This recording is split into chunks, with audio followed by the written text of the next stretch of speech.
maanta sheekadayna waxaan ku soo qaadanaynaa saddexdii saaxiibada ahaa.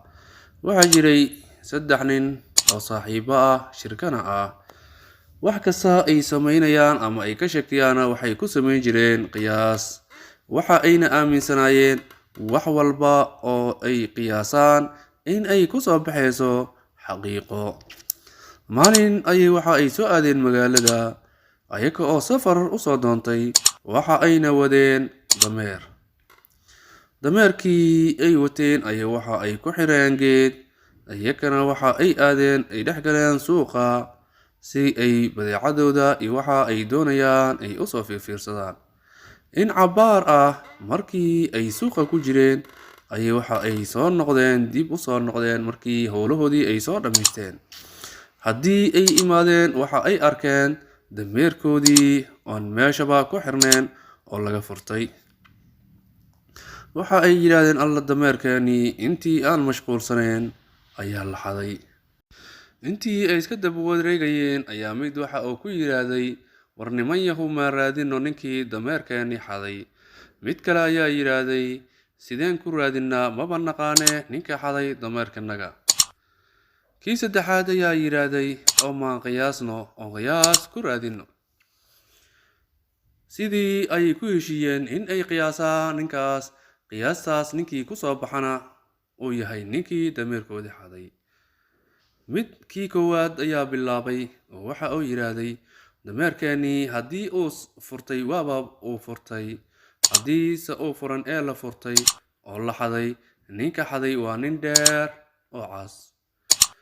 Midkii labaad ayaa ku xigsaday oo waxa uu yiraahday dameerkeeni xariga asaga ayaa ka furtay, haddii uusan furan xariga ee laga furtay, ninka furtayna uu yahay nin dheer oo cas. Waxaa dhiilaa ninkaas waa nin dheer oo cas oo isha bidix la. Kii saddexaad ayaa bilaabay oo ku xigsaday waxa uu yiraahday haddii dameerkeeni uu la furtay uusan furan, ninka furtayna uu yahay nin dheer oo cas oo ilaa. Ninkaasi waxaa loogu wacaa Qaasim Iley. Waxa ayna ku heshiiyeen in ay raadiyaan. Waxa ay galeen magaalada ayaga oo raadinayo Qaasim Iley. Dhowr maalin markii ay ka soo wareegtay maalintii dameerkoodii la xaday ayay jidka waxa ay ku arkeen nin dheer oo cas oo isha bidix la. Mid ayaa u dhawaaqay oo waxa uu yiraahday Qaasim Ileyow. Ninkiina waa uu soo jeestay, hee maxaa iga rabtiin? Iyaguna wax kale maba aysan weydiin oo waxa ay dhaheen dameerkeeni ayaan ka rabnaa. Waxa uu yiraahday dameerkiini muxuu ahaa? Waxa ay dhaheen dameerkii maalin dhaweyd suuqa geedka ku yaala ku xirnaa ee aad ka soo furatay, kaas ayaa laga doonayaa. Waxa uu yiraahday ma arag dameerna xariga ma furan, meel uu ku xiran yahayna ma arag. Ma waxaad maqasheen dameerada ayuu xadaa idab daranidina. Laakiin waxa ay ku yiraahdeen in badan ayaa inta waxaday ku badbaaday. Dameerkaani waa midkii aad u dhiman lahayd haddii aadan iska keenin dameerkaas. Qaasim Ileyna waxa uu ku adkaysay anigu dameerkiina ma arag, meelna kuma ogi. Laakiin intay ay murmayeen ayaa dadkii magaaladii ku soo xoomeen oo meesha imaadeen. Kadib markii warkoodii ay dhageysteenna waxaa lagu heshiiyey in ay aadaan boqorkana uu kala saaro. Kadibna ninkii iyo saddexdii ninba waxa ay qaateen go'aankii ay dadweynaha soo jeediyeen. Waxa ayna aadeen boqorka si uu boqorka u kala xukumo. Boqorkii markii loo tagay ayuu kiiskoodii furay. Saddexdii nin ayuu wareystay oo ninkan maxaad ku haysatiin? Waxa ay ugu jawaabeen ninkaani waxaan ku haysanaa waxa uu xaday dameerkeeni. Boqorkii ayaa yiraahday yaa idin sheegay ma arkaysiin marqaatina ma haysatiin? Laakiin waxa ay yiraahdeen anigu ma arkaynin, cidina nooma sheegin. Haddaba sidee baad ku qabsateen haddii cidna idin sheegin idinkana idin arag? Waxa ay ku jawaabeen waan qiyaasnay ninka dameerkeeni xaday, qiyaastiina isaga ayaa noqday. boqorkii ayaa arrintii aad iyo aad ugu xanaaqay. Waxa uu yidhaahday, dulmi ayaa idinka batay. Waan qiyaasnay, qiyaastiina ninkan ayuu noqday. Ma wax lala soo shirtaga ah miya? Ayuu yidhaahday. Ayagana waxay ku jawaabeen, haa, annaga qiyaasteena maba qaldanto.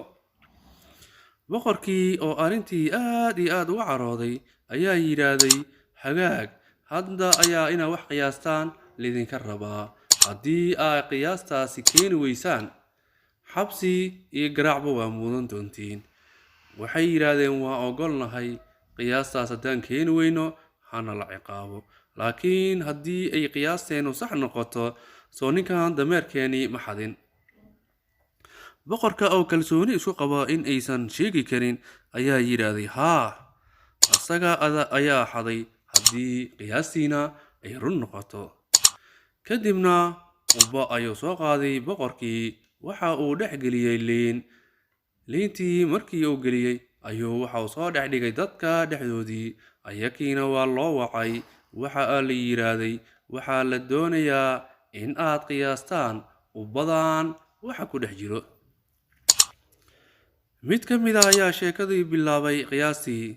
Waxa uu yidhaahday, ubbadan haddii lagu jiro oo dhexdeeda aysan eber ahayn oo wax ay ku jiraan, waxa ku jiro waa wax af iyo daba leh.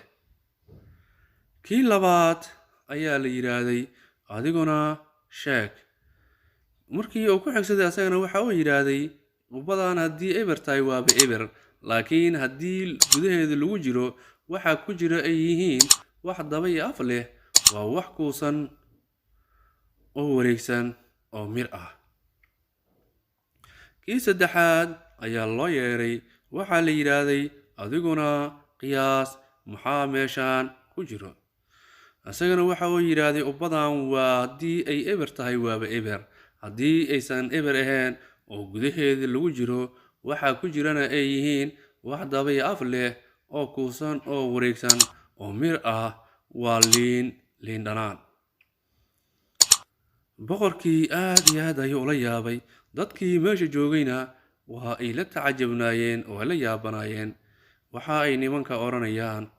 Laakiin ubbadii markii la furay oo wixii gudaheedii ku jiray la soo saaray, waaba liin dhanaan. Dadkii ayaa yidhaahday, alla, way qiyaaseen, way haleeleen.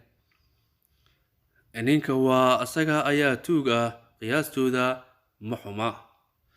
Boqorkii ayaa ninkii ku soo jeestay. Waxa uu yidhaahday, waad u jeedaa, anigoo inta aan ku xukumin, dadweynihii ayaa ku xukumay. Waxaa la doonayaa nimankan dameerkoodii inaad iska bixiso. Ninkiina waxa uu yidhaahday, anigu dameer ma arag, meelna kuma ogi, wayna i nabsanayaan. Boqorkiina waxa uu yidhaahday, waa u jeedooda, nimankan qiyaastooda ma qaldanto. Ninkii waxa uu yidhaahday, malaha haddii ay ubbada waxa ku jira qiyaaseen, macnaheeda ma ahan in aan anigu tuug ahay. Boqorkiina yidhaahday, haa, waa sax. Mar ubbada waxa ku jira haddii ay qiyaastii haleeleen, in adiga tuug tahay ma ahan. Laakiin sida ay u qiyaaseen ubbadan waxa ku dhex jirto ayay adigana ku qiyaaseen. Adigu laba mid ayaa kuu furan, mid saddexaad meeshan ma taallo. In aad dameerkii nimankii lahaa aad keentid, ama in aad gudid. wax u dhexeeya ma lahan. Wixii kale waa xabsi iyo ganaax in aad mutaysatay. Ninkii asaga oo yaaban, aad iyo aad u xanaaqsan, wax uu sameeyana ka sila, ayuu waxa uu yidhaahday, anigu dameer waan keenayaa, laakiin waxaan kuu sheegayaa boqorow, meeshaan cadaalad in aysan ka dhicin. Sidaas ayuu ninkii ku baxay. Waxa uuna magay dameerkii. Dadkii meesha joogayna waxa ay dhahayeen, ay ku odhanayeen, ama ha isqariyo mise yuusan isqarin, dameerada ninka xadu waa asaga. Wixii hadda ka dambeeyana dameerkii la waayo, adiga ayaa lagu heystaa. Haddii kale dameerada aad xadaysid jooji. Ninkii asaga oo ceebaysan dameerkii guday ayuu meeshii ka dhaqaaqay. Nimankiina waxa ay heleen dameerkoodii, howshoodiina sidaas ayay ku sii wateen. Maantana qisadannada halkaa